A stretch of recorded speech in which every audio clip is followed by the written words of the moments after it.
What made you successful in the past does not guarantee your success in the future.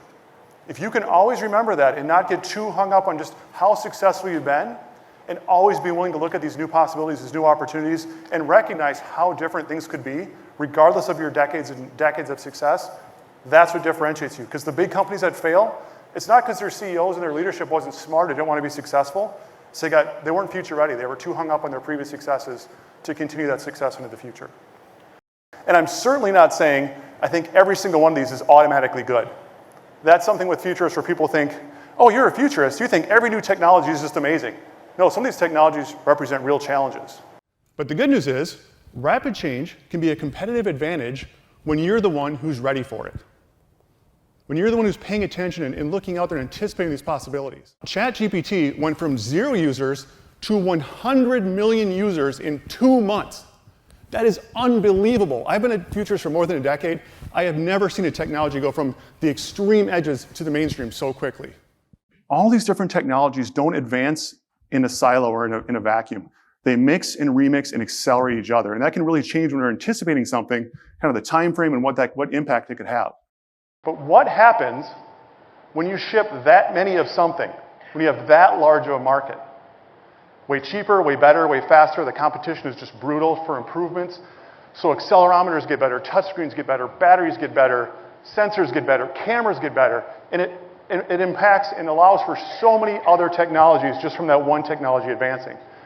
Drones, nanosatellites, augmented reality, virtual reality, predictive maintenance sensors, all these things got way better because of the advancements of one technology of cell phones. Those of you that have been in the industry for a long time, maybe remember using punch cards or programming in DOS, you might have some unlearning to do.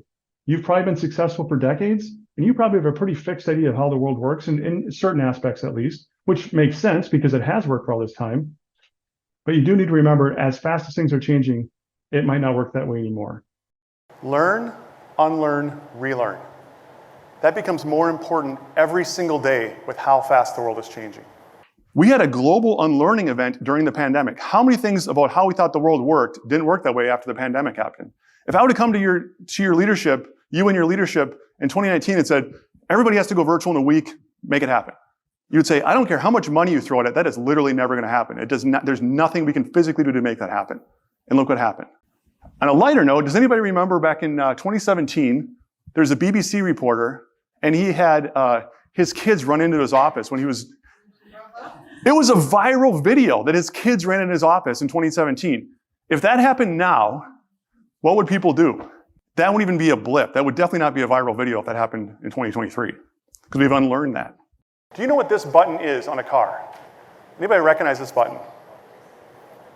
Yep, exactly. It's the auto on-off button. I first encountered this years ago in a rental car. I was driving to an event. I can't remember what state it was in. And I pulled up to a stoplight and my car shut off. I'm like, oh no, my car broke down. I'm going to call the rental car company. It's going to be stuck out here. And it was just, I didn't know this existed back then. But of course, the wheels are turning as a futurist. You know what I think about as a futurist? We have fully optimized the gas engine when the only solution to be more fuel efficient is just to have the thing shut off at the stoplight. But true innovation looks like what many manufacturers are doing now, moving to full electric vehicles, transforming their entire production lines, spending hundreds of billions of dollars collectively to move to a fully innovative new approach to the drivetrain. Next time, if you're at a stop sign and the car shuts off, take a second and say, am I optimizing or am I innovating? As a futurist, I'm here to tell you, resilience is no longer enough. So it's not just about surviving challenges, it's about capitalizing on new opportunities. If you're anticipating what if, what then, what changes could that make, what opportunities could that make, and what challenges could that make for the world and for your own individual industries? And then the hard part. If these changes are going to happen, what actions could you take today to be ready for that future? I challenge you, every week, put 15 minutes on your calendar to think about these kind of things, zoom out, pay attention to the edges. I'd even challenge you to take it one step further.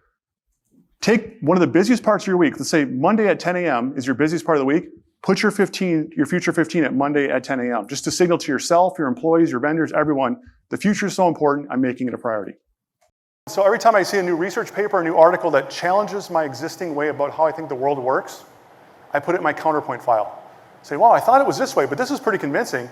And it helps me remind myself to keep unlearning and letting go of information that no longer serves me. With all that in mind, today we have a choice to make. First, we could continue business as usual, just keep doing things the way we've always done them, just really hope nothing changes too much. We can keep being successful the way we've always been successful. Or two, we can start preparing and adapting for a future that looks radically different than the world does today. A lot of organizations that were very successful for decades or even generations get blindsided by rapid change. So as a futurist, I'm here to share a different perspective, a futurist perspective, just to give you another tool in the many tools that you use to help you maybe see some things you wouldn't have seen and help you continue that success into next month, next year, and far beyond that.